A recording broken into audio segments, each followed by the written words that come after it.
2 Corinthians 1, verses 3 through 5. Blessed be the God and Father of our Lord Jesus Christ, the Father of mercies and God of all comfort, who comforts us in all our affliction, so that we will be able to comfort those who are in any affliction with the comfort with which we ourselves are comforted by God. For just as the sufferings of Christ are ours in abundance, so also our comfort is in abundance through Christ. Satan has inflicted Job with painful boils from the bottoms of his feet to the tops of his head. He just can't get comfortable. He can't sleep, and I'm not sure if he's really eating. I don't know about you, but if I'm in real pain or a lot of discomfort, I just can't eat. If I do, I'm going to get sick. We have all been there at some point in our lives, a time when we are experiencing such pain. I know that when there was a little bit of pain with my knee before it got replaced. Jerry, I'm sure you had the same. Amy, you still feel pain all the time? Carol, I don't know you well enough to know what kind of pain you feel. But I know that we have all felt some kind of pain in the past, excuse me, and we've decided to come and see. We got friends that said, well, hey, let me go see what I can do to help. Now, Job, he was the greatest person in the east of his day. He was very wealthy, and you would think that he would just have friends over fist and hand open. But you know, the funny thing with that is, we find that he really doesn't have that many friends now in this day and age. If you were wealthy, you'd have people coming out of the woodwork slamming into your friends. We're about to see the kind of help that they decided, well, you know, we better go see Job. You know, we know he's hurting. We know he's hurt. Everything else is going on with him. He lost family, wealth, everything. We heard he's got these sores everywhere. Let's go see if we can bring him comfort. But we remember last week that the friends showed up, and they saw him from a distance, didn't recognize him, and they tore their clothes. And they threw ashes on their head, or dust on their head, and they went and sat with him for 7 days without speaking. And I find that really strange, because even as a guy, I cannot go 7 days without speaking to my friends, as few as they are. This encounter that he's going to have with these three friends now, because you also have to remember, he just got through complaining, hey, you know, it's really kind of sad. I really wished I'd never been born. I wish the day that I was born would just be stricken from the calendar. It was just so horrible. And here the friends are, and I think that they were so shocked at what was taking place and what they heard, that it might have snapped them into a little bit of reality. And this encounters that we're going to see, they're kind of like a boxing match. Now, I don't know if you remember watching Rocky 3 when it came out a long, long time ago. When this is that one, probably the best Rocky there was, when he fought Mr. T. And he got his training from Apollo Creed himself. And they had this deal that Rocky learned how to box like Apollo. And at the end of the movie, they're in the ring and they got the gloves on. They said, are you ready? And they start talking a little bit of trash to each other and about how old they were and stuff. And Apollo Creed goes, ding, ding. That's what we have right here. Now, this thing that we're going to have take place, it's really not going to be a fist fight between Job and his friends. It's going to be more of a spiritual battle. We're going to get comments from the friends that you're going to look at and you're going to go, oh my gosh, do you even believe in God? Or their theology is so screwed up that this is where the battles are going to take place. It's going to literally be a battle between the friends and Job. What is interesting is that the same thoughts that we're about to read about over the next couple of weeks are the same things that we still hear about today. In our time. And you would think that, oh my gosh, so many hundreds of thousands of years, it seems like later, and we're still listening to the same stuff. The question is, has this spoken to his friends, and will they help? They've heard his cries and they felt his pain. So here we go. Friend number one, contestant one, Eliphaz, enter the ring. Job 4, verses 1 through 6. Then Eliphaz the Temanite answered, if one ventures a word with you, will you become impatient?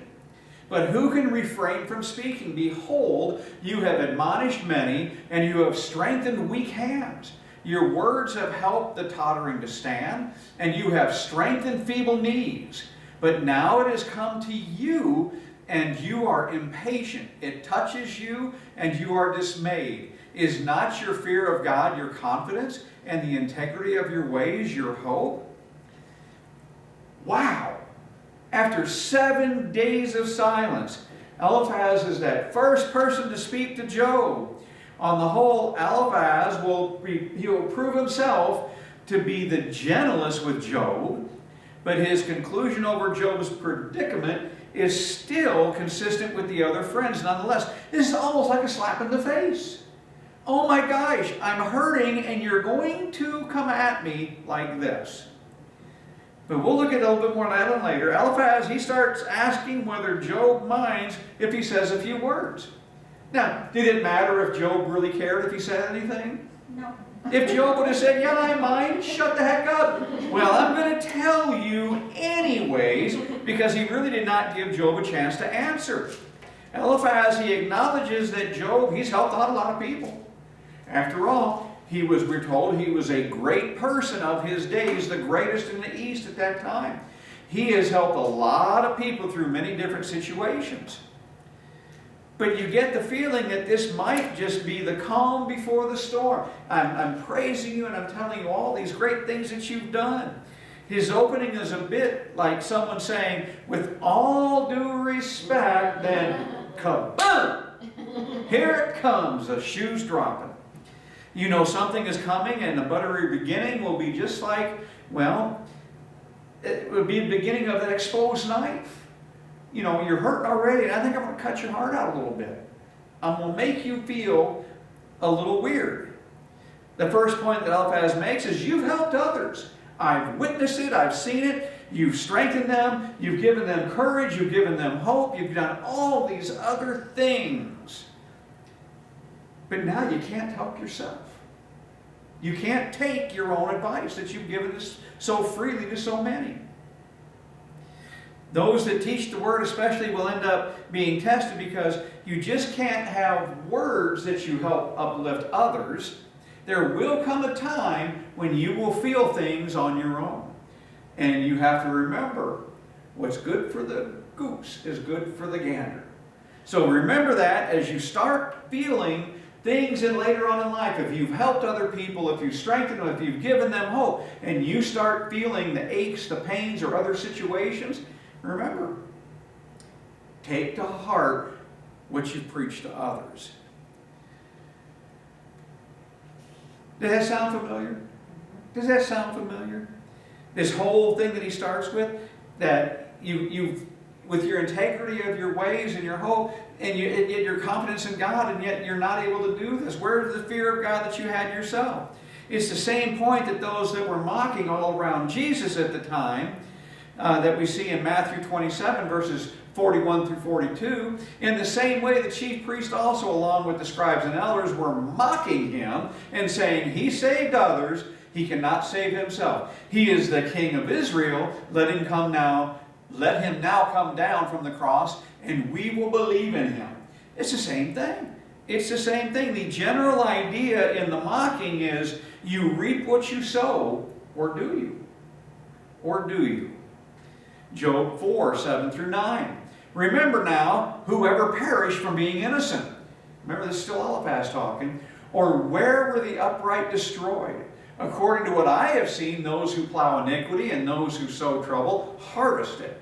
By the breath of God they perish, and by the blast of his anger they come to an end. We've had 6 verses so far that Eliphaz has spoken. And there has been he's spoken roughly 70 words that we are told about before getting to the heart of the matter with Job. Here is what has caused your suffering, he says to Job. You have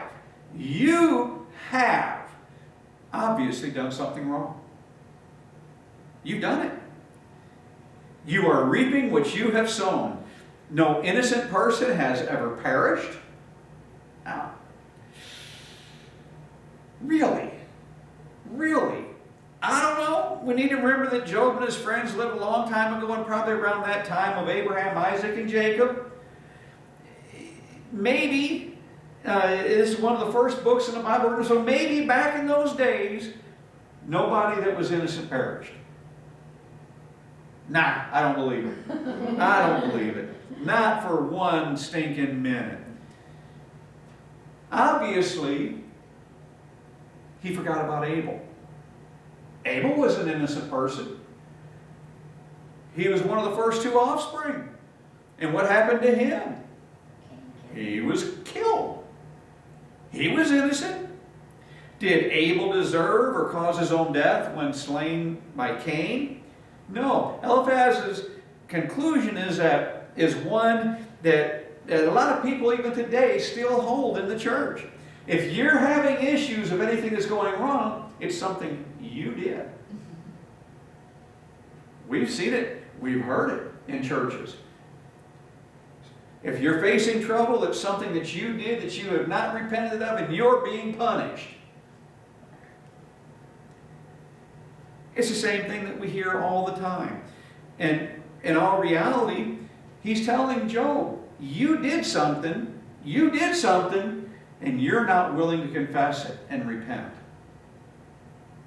Job's friends, they just can't get past this idea. They will probe and probe, trying to get Job to confess to the reason for his suffering. And remember the disciples, this mindset is nothing new, because you have to remember the disciples. The disciples, when they were walking with Jesus, and they asked a similar question of Jesus. And this is when it was the blind guy.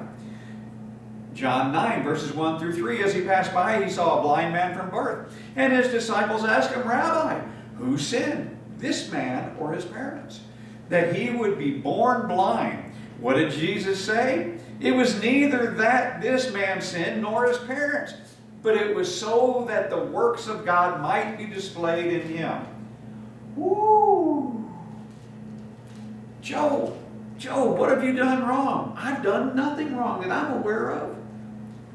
This kind of reminds me, of doctors. I know this is kind of out there. But doctors will tell you when you go to see them for a problem. Oh, you're fat, you need to lose weight. Oh, you got to take all these different pills to get rid of the stuff in your blood vessels. And oh, you got to do this, you got to get more exercise. Stop drinking, stop smoking, stop doing this. And it's like, okay, I don't smoke, I don't drink. I do get a little exercise because I walk around all the time. Who knows your body better, you or the doctor? You do. Job, what is it that you've done wrong? I ain't done nothing wrong. You had to have. You had to have done something wrong, because otherwise you wouldn't be suffering like this. Who knows whether he's done something wrong or not? Job. It's the same theology that a lot of churches today still hold, except if they can't find something hidden by the actual person, then they say it must have been something from past generations. Well, you know, your granddad, he was a pervert. Therefore, that's why you're facing, because you're paying for the sins of something that they did.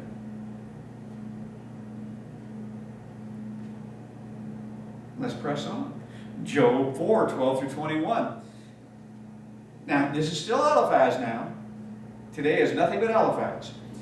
Now, a word was brought to me stealthily, and my ear received a whisper of it. Amid disquieting thoughts from the visions of the night, when deep sleep falls on man, dread came upon me and trembling, and made all my bones shake. Then a spirit passed by my face. The hair of my flesh bristled up. It stood still, but I could not discern its appearance. A form was before my eyes. There was silence. Then I heard a voice. Can mankind be just before God? Can a man be pure before his Maker? He puts no trust even in his servants, and against his angels he charges error. How much more those who dwell in the house of clay? Whose foundation is in the dust, who are crushed before the moth. Between morning and evening they are broken in pieces. Unobserved, they perish forever. Is not their tent cord plucked up within them? They die, yet without wisdom. Eliphaz, he sees the need. Okay, I may have made my original statement. You have done something wrong. You need to atone for your sin. But now he says, well, let me tell you something, Job. It just wasn't me that I had this spirit. I had this dream, this vision. And man, it scared me to death. Now, from what we just read, who do you think gave him that vision? It was God. It wasn't God. It was probably Satan, because what was Satan's bet with God? That he could make him curse God. He could make him curse God. So here you got Eliphaz. Oh man, it was such a horrible dream. Man, I was scared to death. My hair stood on end. I couldn't even sleep. I was tossing and turning. And the still quiet voice spoke to me. And he told me these things about God and about mankind. There's a lot of people today. I bet we still got friends in our day and age that will sit there and look at you and go, man, I know you're struggling, man. I had this vision. There was this vision that I just got to tell you about. It scared the daylights out of me. I'm so concerned for you. You need to come back around to God, because obviously you've done something wrong. You can imagine just the first few verses of this passage by reading the narration. Here he is, he's telling the story, and you hear that eerie music in the background. Just like a suspenseful movie. What spirit had given him this vision? If a vision had been received at all. I agree. I think it was Satan doing that little bit of whispering. You just got to tell Job. God doesn't look at mankind the way you think he does. Now, geez, thanks for that. I'm sure that really gave Job a great big back comfort. Isn't that what they said in the Kevin Costner movie? Yeah. Now the message is true in a general sense, but it isn't exactly much use to Job now, is it? He hasn't done anything wrong whatsoever. Job 5, verses 1 through 7. Call now, is there anyone who will answer you? And to which of the holy ones will you turn? For the anger slays the foolish man, and jealousy kills the simple. I have seen the foolish taking root, and I cursed his abode immediately. His sons are far from safety. They are even oppressed in the gate, and there is no deliverer. His harvest the hungry devour, and take it to a place of thorns. And the schemer is eager for their wealth. For affliction does not come from the dust, nor does trouble sprout from the ground. For man is born for trouble, as sparks fly upward.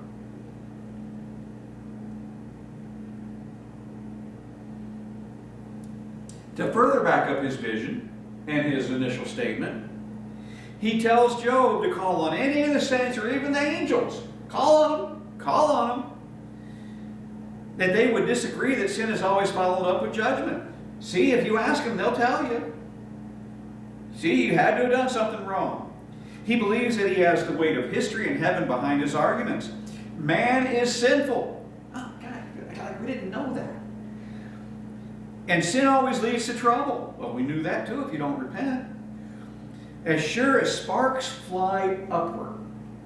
Well, that is true, and the world is just full of trouble. Just watch the evening news and tell me what we have going on in the world that's not full of trouble. A lot of it is from the work of fallen mankind. There's no doubt about that.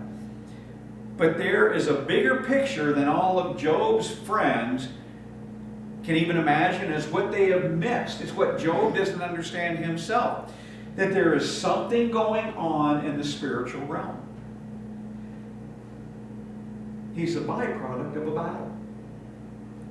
Without such insight, we would be no wiser than Job's friends. But do we know that there's a spiritual realm and that there's battles that take place on a regular basis? Yeah, we do. Why? Because we're told in the Bible. Something that they didn't have back then. Without such insight, we would be no wiser than Job's friends. If something's happened, we might do the same thing. Come on, Amy, we got to go see Sarah and ask her, have you done something wrong? That's why you got that broken kneecap. Other than tripping and falling. Yeah. Satan shut her. Yeah. Though hopefully with a little bit more compassion than what they have experienced.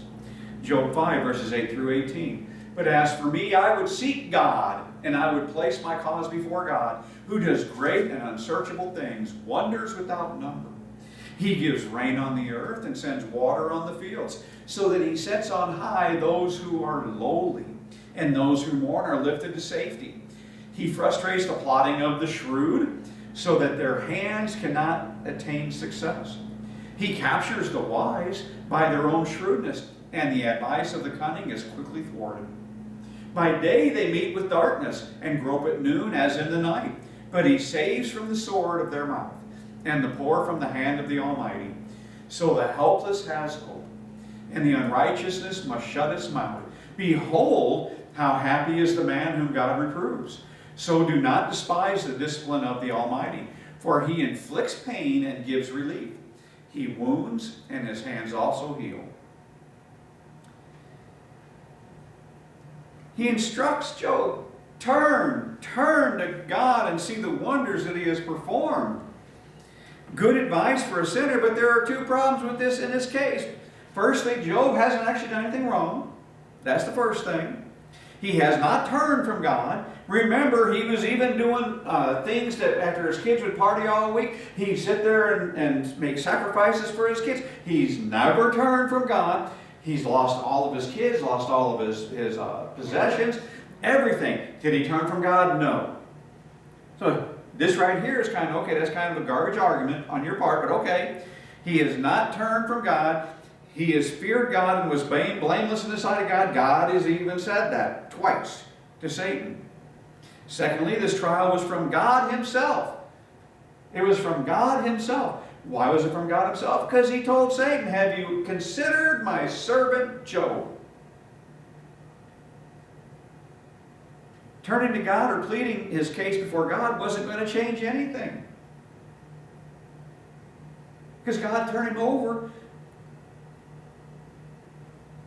to watch what happens. Even though God knows what's going to happen from the very beginning. God had his specific reasons for this trial, and it would last just as long as it had to last to accomplish those purposes.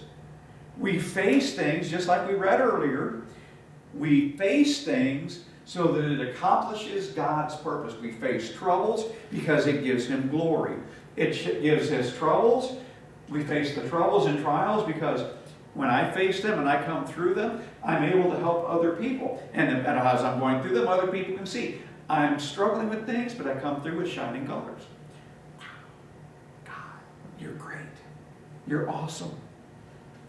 And it makes people want to say, well, who's this God you serve? That you could face all of this stuff and it really didn't affect you all that much. And the stuff that we did see that it would affect, yeah, it affected us the same way. We'd have been crying and boo-hooing and everything else. But you came through it fast. And you still praise the God you serve. Who is that God you serve? What about you? Are you going through some kind of difficulty right now in this day and age? At this very moment? Are you facing things that you're like, man, this is so hard? Have you moved away from God during your trial? During the struggle? No, I don't think so. I bet 10 to 1, you're, no matter what goes on, you may complain and grumble. You may complain and grumble. But gosh, I bet 10 to 1, at least 3, 4, 5, 6 times a day, still pray to God and give him praise. Minimum. You don't turn from God. So if all the advice in the world to repent and turn back to him isn't going to help, there are trials from the hand of God that are for our development. Sometimes we face things as we need to grow. I used to have this saying when I had my own little bluegrass band from a long time ago, when I was first starting to learn how to play a mandolin. A bunch of us were starting to play instruments, and I wanted people to get out there and do things that they weren't used to doing. And they say, man, I don't know if I want to do that. And I'm like, you're being stretched. You're being stretched. God stretches us to make us grow. We get stronger and stronger as we get stretched. This type of trial Job was experiencing, and one which Job's friend, they had no concept of it. Eliphaz ends the chapter by giving 7 things that God will protect us from if we turn to Him. Now you can read all that in verses 19 through 27 of this chapter. But that wasn't important for what we had. It's time now for Job. He's listened to this bunch of garbage. It's time for Job to start to respond. Job 6, verses 1 through 5. Then Job answered, oh, that my grief were actually weighed and laid in the balances together with my calamity. For then it would be heavier than the sand of the seas. Therefore my words have been rash, for the arrows of the Almighty are within me. Their poison my spirit drinks. The terrors of God are arrayed against me. Does the wild donkey bray over his grass, or does the ox low over his fodder? I get the feeling that Job was just a little surprised by what Eliphaz started off with. He was surprised by the particular help that he had received from his friend. So he starts his response by explaining just how bad the sufferings are. And fair enough, too, he had received a word of comfort, of sympathy, to help ease his pain. But Job agrees that this outburst of the heartache was impetuous or rash, but just wants them to see why he speaks the way he does. Using an example from nature. Now, the Bible's full of all this stuff. I learned about that this last week. The humor that's all throughout the Bible. All things like this. There's funny things in all this. But I'm not trying to do any humor today with this part. Job reminds them that a wild donkey doesn't bray for no reason. Or does an ox bellow if unprovoked? What about you? Have you spoken to someone in the midst of deep darkness and hardship? Have you spoken to them? Did their words seem bleak? Did your words seem bleak to them? We need to understand that when people are going through a prolonged time of difficulty, it is often hard to see any light or any way out of the situation. So thus, the words that a person gives, might seem a little dark. They might depress you a little bit.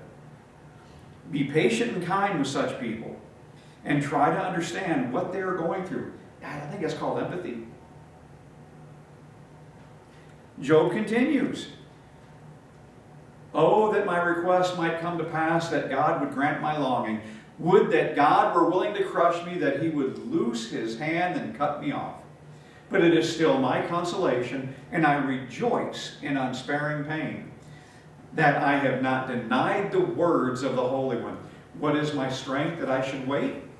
And what is my end that I should endure? Is my strength the strength of stones, or is my flesh bronze? Is it that my help is not within me, and that deliverance is driven from me? For the despairing man there should be kindness from his friend, so that he does not forsake the fear of the Almighty. My brothers have acted deceitfully like a wadi, like the torrents of the wadis which vanish, which are now turbid because of ice, and into which the snow melts. When they become waterless, they are silent. When it is hot, they vanish from their place. The paths of their course wind along. They go up into nothing and perish. Now, Job still wants to die. He still wants to die because his pain is just unending. Yet he still takes consolation in the fact that he has not denied the words of God, the words of the Holy One. But this will be tested even further as time goes by. We still got other friends that are going to be talking to him. But he reminds his friends again of this one thing. For the despairing man, there should be kindness from your mouth. If you're coming to talk kindness and try and help me get through this, at least speak nice and kind about it. You know, you guys have acted like a deceitful, waterless wadi. Now, we all know the wadi, those are those little gullies. We call them arroyos in New Mexico and such. And we call them dry stream beds. But we know that out of nowhere, them stream beds can flood and wash down fast. But before you know it, water's all gone again. It's all gone again, and it's just kind of weird. You promise much, but you deliver nothing. That's all you've done. You've talked all this stuff, and you've delivered nothing. After all, I am after from you in some kind of, just some simple kindness. Gee, Job, I'm sorry that you're hurting. What can I do to help? Wouldn't that way easier than giving that, 70-word speech? Way easier. Because I don't know, if I ask you, how can I help? You might tell me. Can you just pray for me? Can you hold my hand? Although if you're covered with sores from head to toe, I might not want to hold your hand. I might put a glove on first. Because I don't know if you're contagious. And just sit and listen to them. Yeah, but just to sit and listen. To cry for them. Did you know that if you cry tears for somebody who's feeling extreme pain, it's helpful? It's helpful for the both of you. There are times when things are completely out of our control and we feel hopeless in the face of overwhelming problems. Sometimes people go through things that we seemingly, we just don't have any answers for. I don't know. You can say, I don't know, while you're experiencing things. Learn from Job in this. He was a man that was going through such a time, and what did he want from his friends? Just their friendship. That's all. He carries this thought on, and the next part of it is what he's telling them. Job 6:22-30. Have I said, give me something? Or offer a bribe for me from your wealth? Or deliver me from the hand of the adversary? Or redeem me from the hand of the tyrants? Teach me, and I will be silent. And show me how I have erred. How painful are honest words. But what does your argument prove? Do you intend to reprove my words? When the words of the one in despair belong to the wind? You would even cast lots for the orphans and barter over your friend. Now please, look at me and see if I lie to your face. Desist now, let there be no injustice. Even desist, my righteousness is yet in it. Is there injustice on my tongue? Cannot my palate discern calamities? Job says, I'm not asking you to perform miracles. I'm not asking you for anything super. All I'm asking is to get me out. I'm not even asking you to get me out of this, because you can't. There's nothing you can do. You don't need to solve the problems I'm facing. Maybe that's what the issue is. They're guys. Guys are there to solve problems. We know you're facing this. Here's how you got to fix it. I'm not asking for that, Job says. I just want a little bit of kindness. I want a little sympathy. That's all I'm ever asking for. Why is it that someone can identify with the troubled man, and some, like Job's friends here, they seem so removed and cold to it? Deep down, is he thinking, well, I'm glad it's you and not me? You need to trade them in and get women friends. Yeah. Maybe. Maybe. I mean, although I don't know, his wife said, why don't you curse God and just die? Yeah, that's true. So I don't know,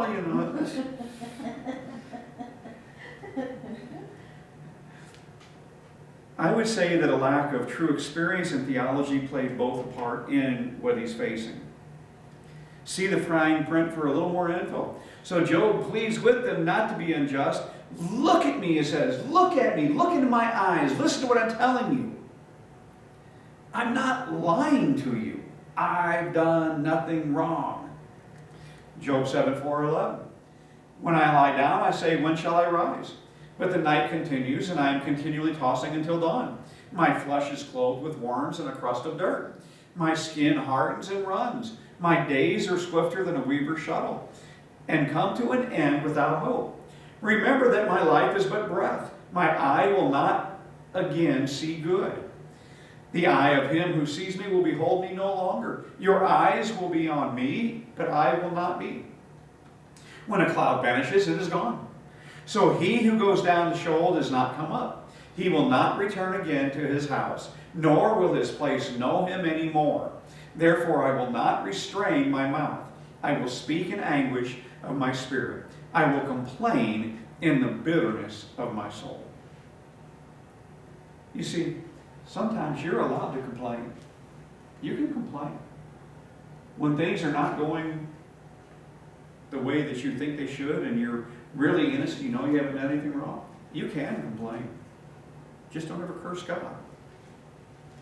With the nights filled with tossing and turning and the days full of pain and hopelessness, Job sinks further and further in the darkness that has engulfed his existence. You know, that spiral down. He is spiraling down.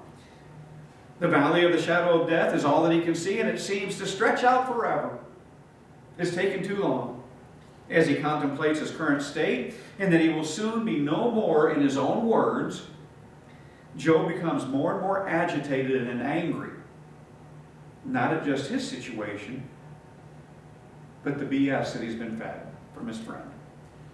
He will not remain silent. He must complain and speak out with an anguished and embittered soul.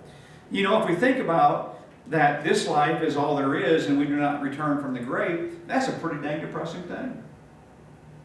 If this is all we had in life, especially if this life is not treating you very well.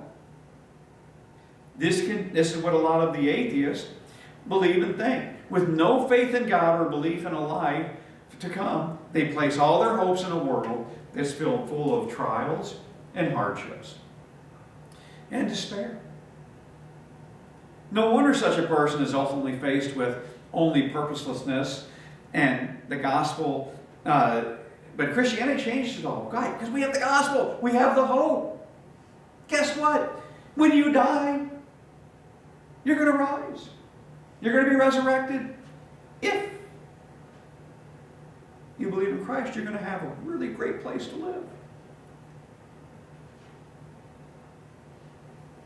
You'll be with God forever. And while we're at it, how does it change the things concerning the thought of death? Are you afraid to die? What are we afraid of? Is it going to hurt? Yeah. That's all we're really afraid of. And even then, it's like you're only going to feel the pain for a short time frame. And then it's peace. Look at the hope a Christian has, even in the midst of all the difficulty in their life. Firstly, all the troubles and trials that we go through as Christians have eternal significance and an eternal purpose. 2 Corinthians 4, verses 16 and 17. Therefore, we do not lose heart. Though outwardly we are wasting away, yet inwardly we are being renewed day by day, for our light and momentary troubles are achieving for us an eternal glory that far outweighs them all. Secondly, and importantly, death is not the end. It's not the end. How many times does he have to tell us? Death is not the end. There is a coming resurrection and a death of death itself. Death is going to die.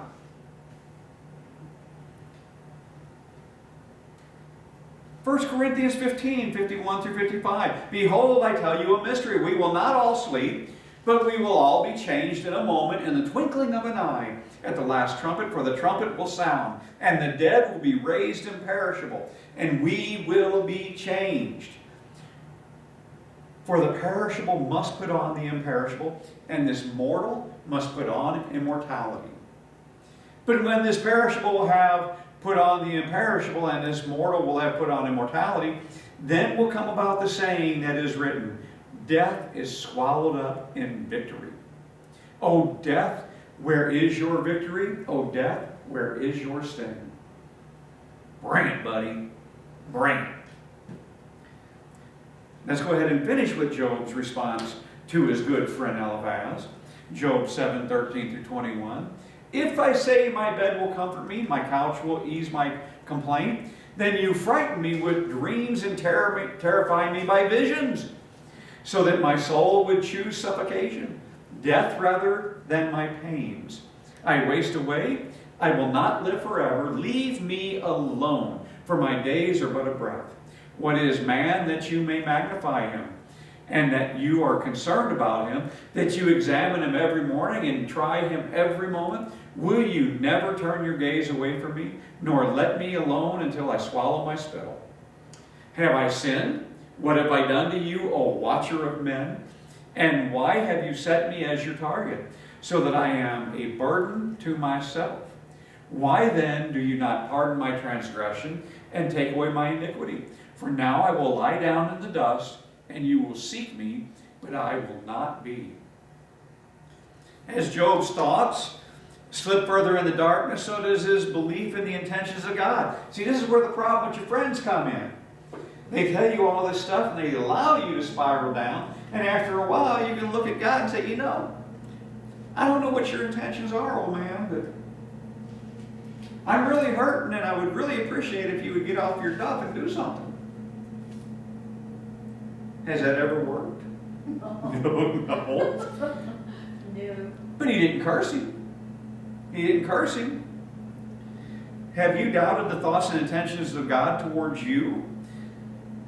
Job begins to see God as one who watches constantly. My gosh, he's right here with you all the time. He does watch constantly. He even knows what you're going to do before you do it. In the next 1 second. See, he knew I was going to do that. Yeah, a little bit. He knew. He knows what's going to happen to me in 10 minutes. He knows what's going to happen to me later tonight, tomorrow, a week from now. He already knows. So yeah, God is kind of a watcher. Mm-hmm. God does watch us. Does God test us? Yeah, He does. The answer to both is, of course, yes. And it's fair to say that others in the Bible experienced the same thing. And they felt this same gaze of God upon them. What about David? Yeah. He experienced all this fun stuff from God. His experience that he felt, he wrote in Psalm 39, verses 10 through 13, remove your plague from me. Because of this opposition of your hand, I am perishing. With reproofs you chasten a man for iniquity. You consume as a moth what is precious to him. Surely every man is a mere breath. Hear my prayer, O Lord, and give ear to my cry. Do not be silent at my tears. For I am a stranger with you, a sojourner like all my fathers. Turn your gaze away from me, that I may smile again before I depart and am no more. He felt that watchful gaze. Everybody feels that watchful gaze. Yet the gaze and intentions of God towards his own children are never for harm. Any use of the rod is ultimately for our good. And I should also emphasize the positive aspects of this, as well as for primarily the watcher of men.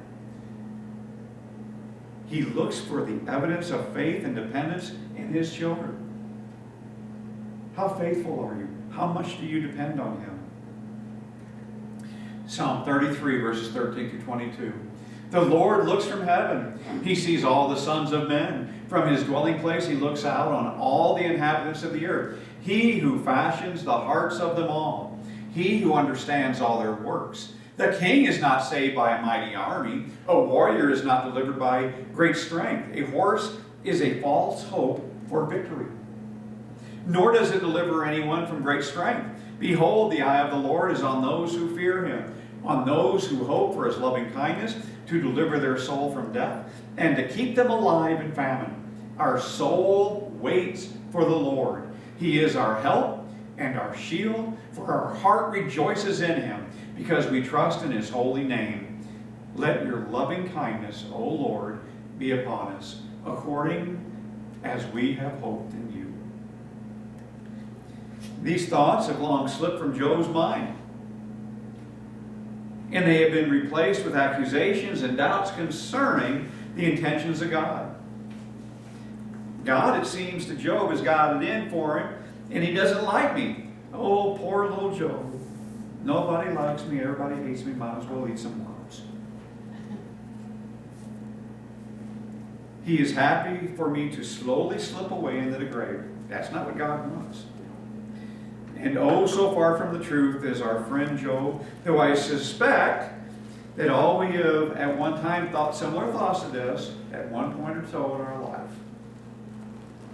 We face things that we all thought the same thing.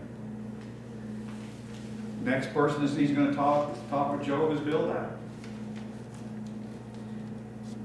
And maybe he'll give a little comfort.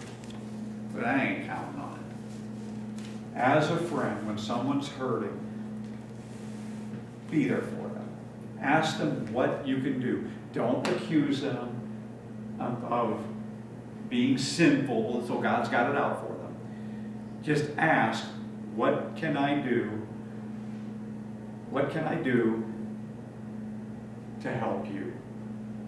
Let's go to prayer. Oh, dear Heavenly Father, we thank you so much for the blessings that you give us. We thank you so much that you're there for us.